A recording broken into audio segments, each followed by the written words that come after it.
Balik tayo. Since nasabi ko yung commercial. Oo. Kasi nakalimutan ko itanong kanina, yung tukol nga sa confrontation scene ni Senator Binoy at saka Senator Kiko. Oo. Paano yun? Halimbawa, magkakaroon sila ng confrontation scene. Pwede siya yung parang, ano yung pelikula ni Sharon Cuneta na sinabihan siya ni Cherry Hill na You're Nothing, But a Second. Oo. Ayun ang pwedeng gano'n. Ano ba mga pelikula na yun? Ano nga? Ano nga? Between Walang Ningning. Between walang yun, parang ang peg between walang ningning. Oo. Tapos sila yung dalawang magkalaban. Sila yung magna-nothing but Oo, second rate. Si Ganyan. Kiko, syempre, yung pasosyal. Siya yung ano. Siya yung Cherry Hill. Si Cherry Hill, siya yung magsasabi kay Binoy. Na ano nga, paano? You're You're nothing. Oo. Teka, ano yun, ha? Kilala kita. Medyo unstable ka.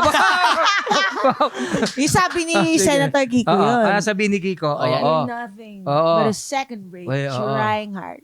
Copycat! Oo, gano'n. Oo, tapos sabihin naman ni Robin, alam mo, tol, suko ako, maging sino ka man. Ito exciting to. Kumbaga sige. para tong Avengers. Oo, Yung sige. itong next kong tanong sa'yo. Paano Avengers? Ito ba yung inikutan sila ng camera? Oo, yung money shot na yan. Money yung, shot. Hero pag shot. nag-aral- Yun yung magandang parang John Wick. Parang dyan. Oo, Paano oo, excited ano ang to? maganda dyan? Ano Attorney? bang Kaya, hindi ko maisip? Ano ba? Yung isa, parang medyo high siya. Alam mo yung gano'n? Lumilipad po. lumilipad. lumilipad. Okay. Oo, syempre high siya. Sino po ang Oo. lumilipad? Sino ba? Ano sa tingin mo? Ikaw, sino ba? Sino Dapper yung nga high? po ako nga Hindi, ni. sino nga? Ikaw, Charis. Sino yung high doon? Ako. Ang hirap pala gawa ng eksena ng Olympic na yan, di ba? Tapos yung isa naman, magaling manapak. Yan. yan. Si Hulk. Si Hulk. Si oo. Hulk. Kasi magagalitin din yun eh. Oo. Pag ang nangyari sa kanya, pag nagagalit siya, nananapak siya agad. Oo. Tapos yung isa naman umiiwas, lumilipad kasi nga high. Ang galing. Pwede! Oo. Ngayon ang tanong, sino yung high? Ikaw. Sino yung high? Ikaw. Yung director. Para itanong mo sa akin yan ngayon. Director yung high. Ako na lang, sali ako. Sige na nga. Ayaw umamin. Uy, totoo lang. Nagpawis talaga kamay ko. Sabi pa naman nila sa akin, niyayabang nila dito. Pag tinanong daw kita, kahit ano sinasagot mo. Hindi ko naman akalain na Mga ganyan anak ka ko, mahal na pala. mahal ko kayo. Mga... Baka mamaya pag uwi mo, kinidnap na yung mga anak mo. Alam mo, May ikaw mga nagsasuggest ka ganun pa eh. Oo. Nagsasuggest ka pa eh. Hindi ba? Eto, gusto kong maano. Kasi kanina nabanggit mo na si Claire Castro eh. Sali naman natin si ano. Sino? Ay, gusto ko Harry Roque. Wag na yon. Si Harry Wag Roque si Harry na lang. Roque, Tsaka charot si lang Senator yun. Jinggoy. Jinggoy. Maganda. Di ba? Ay, sige. Maganda sa kanila parang rom-com. Rom-com! Sino yung ano nila love interest? Si isa't isa, syempre. Sila? Istorya. Hindi sila makapaniwala. Kasi syempre, di ba, kinaka-catfish nila isa't isa. Eto na nung nag-meet, hindi sila makapaniwala. Wow, di ba, kilala nila isa't isa, parang ganon. Andito ka rin, ganyan, ganon. Andito din, ganon, di ba? Ang ganda kaya nun. Di ba? Pwede na ba ako umuwi? Bakit wala namang masama dun eh? Hindi, wag mo ano eh. Wag kasing tinatanong nyo ko eh. Sinasagot lang naman. Kayo. Ikaw nga hindi ka sumasagot eh. Buti na- Tinanong ko nga kung BBM ka eh. Aminin mo na eh. Nanay ako, nanay. Ng tatlong batang cute. So ibig sabihin, nakakatakot pagka sinabi mong BBM ka? Kasi nanay ka? May You're pangamba, nothing may threat. but a second rate. Buti na lang, hindi kayo naging director talaga din. Ang ano Oo nito nga ni eh. attorney. Ayoko na. Ikaw na lang mag-interview. Ganito ba yung laging show nyo? Ganito kagulo talaga lang. Grabe, no? Ito po yung pinaka parang final na talaga. Yung mamamatay, final destination. Ito na yung last episode. Oo. Okay, punta naman tayo sa usaping doon pa din, political comedy, no? Kasi po, di ba nagtrabaho kayo dati sa ating Senator, Okay, Senator late Miriam, Senator oo. Miriam Defensor Santiago.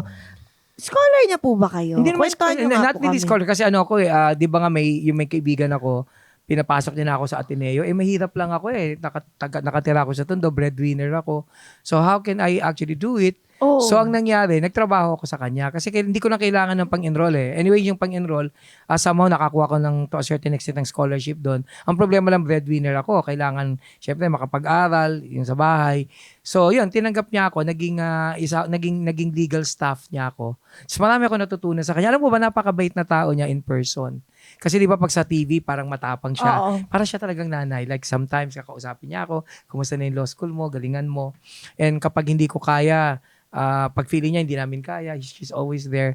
So mabait na tao talaga at nalulungkot talaga ako kasi we never really had the opportunity na maging presidente Tama. siya. I think it would have been different kasi smart malinis, tapos matapang, hindi ba? Inagaw siya ni Lord. Oo nga. Doon siya oo. ginawang president sa langit. Sa langit. Oh. sure. Hindi pa para magagalit si Lord doon kasi siya pa naging presidente? Hindi. Wag ka mag-assume. Oo, kasi si Lord yun eh. Ayan ka na Parang, naman eh. parang hindi naman tama yung assumption mo. Pinakain niyo ba to si attorney? Papayag pa si Lord Dan ganon, ikaw na presidente. Ano to? Hindi ba? Lord J! Lord na nga Lord siya. President. Hindi, syempre, hindi, magkaiba yun ha. O, di ba? Syempre si Ang Lord, sama ng gising nag-iisa ni lang attorney siya ngayon. doon. Oo. Pero ito, ibig sabihin, Oo. ang laki po talaga ng impluensya po sa inyo ni Madam O, yun na Mia. nga yung sinabi ko, di ba? Kanina Oo. pa. Oo nga po. Paulit-ulit ka eh. Sorry na po. Nilinaw ko na nga, sabi ko pa Kasi- nga, nakapag-aral ako. Ako, Buboy, Boys, medyo sabi mo, nag-iinit na talaga akong May tanong po thing ko, out sa'yo, pangit po ba yung gising po ninyo ngayong umaga? Actually, hindi naman. Nakita lang kita. Joke lang. Okay lang. Hindi. Joke lang. Sa Oo. palagay ko kaya natanong ni Buboy yun kasi yung pagiging komedyante mo at yung pagiging funny din ni Senator Miriam. Sobra siyang funny talaga. So, Opo. siya ba yung Oo. influence? Isa sa Ay, influence? Hindi naman kasi yung comedy man something that's in you di ba? Like for example, kayong dalawa, seryoso tayo ha. Sobrang napapatawa niyo ako pag napapanood ko kayo eh. Totoo ba? Totoo naman, no? Yan naman, magsisinungaling pa ako, malit na Ba't bagay. gusto mo ako mamatay? Kanina Kailan ko mo ba? sinabi ko- Kanina, inaano mo, di ba ano ka? Kailan ko ka? sinabi ko sa kong mamatay? Oo, kung Di ba? ano, Oo. nakakatawa ba yun? Ikaw talaga, pinupuri ka na, ayaw mo pa. Di ba? Okay, Na, but okay. seriously, di ba? Kasi yung comedy kasi is something na sa iyo yan eh. Like for example, yung ano nyo ni Bitoy, yung Sketch. Banter. sketch nyo, if somebody else would do it, it would not be as funny. One of the, Totoo. I guess, isang malaking factor kaya siya nakakatawa, ikaw talaga. Di, totoo naman. Totoo. Ayaw nyo ba yun? Kumuha kayo ng abogado na Gusto nyo ba, nakas sa attorney? bubble gum? Gusto nyo ba, attorney? Oo. Halika, dali, Pwede ba sabihin talaga natin. yan? Pero parang ayaw Kung mo, merong- Buboy. kung merong Parang sketch- ayaw mo, Buboy. Hindi, attorney, Hindi, tsaka magaling akong mag-sketch, Hindi. promise. Kung merong Oo, kung merong kunyari. sketch na gagawin na attorney, Oo. anong sa tingin mong sketch ang para at bagay para sa iyo? Siguro, yung tayong dalawa. Ah! Okay, sige, okay na yan. Okay. Iniiwan lang doon. Iniiwan nyo doon. May mga bagay na iniiwan lang talaga. Oh. Ikaw ba naiwan ka na? Kailan ka huling iniwanan? Parang gusto mo ulit ako masaktan. Hindi kasi ang clue dyan, wag kang aasa pag wala ka ng mga asahan. Oo. Ganda At nun. wag ka din mag-aantay at kung wala ka ng mga Inaantay. antayin. Oo, pero bukanta nga naman. pero pag mahal mo, go out of your way, dapat wala kang pride sa puso.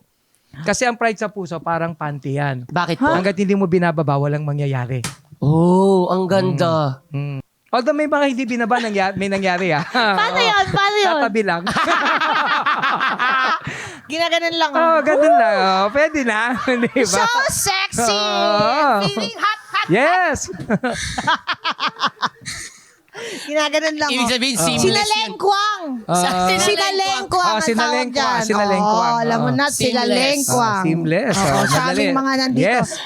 Sige. Ako, na-curious lang ako. Kasi nga, ito na pag-usapan natin, gusto mo mag-bubble gang, kaya mo gumawa ng mga sketch, di ba? You create your own materials. Meron ka bang mga experience, na real-life experience, nung nag-work ka pa dati sa Senate, na nagamit mong material? Madami kasi Ginawan mo? marami ko mga Example. For example, I remember. Ito hindi actually ginawa ko siyang joke pero true story. Naalala ko dati si Ramon Revilla, yung tatay ni Bong Revilla. Okay, I was very young then. Sa bata pa talaga ako.